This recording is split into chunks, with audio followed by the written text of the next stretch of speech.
Dans sa cuisine, Laetitia se prépare un café. Loin de se détendre, elle est bien en train de travailler. Comme un salarié sur 5, elle bénéficie chaque semaine d'une journée de télétravail, devenue essentielle pour cette comptable et mère de famille.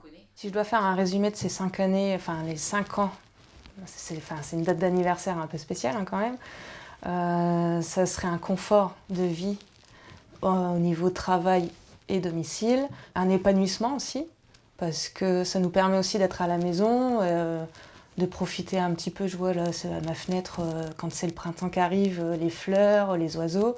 Née pendant la crise du Covid, cette pratique perdure aujourd'hui. Vous travaillez sur quoi?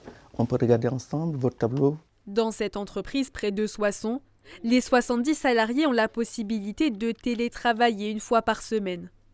Si cette flexibilité séduit une majorité, certains restent cependant sceptiques.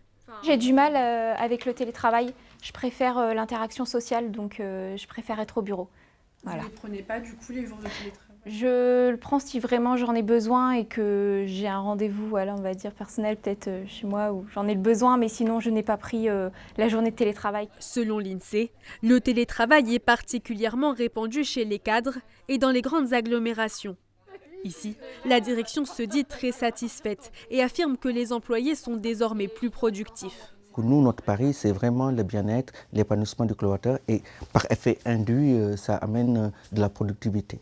On est convaincu qu'on ne pourra pas revenir en arrière. Aujourd'hui, 47% des entreprises françaises ont intégré le télétravail dans leur organisation.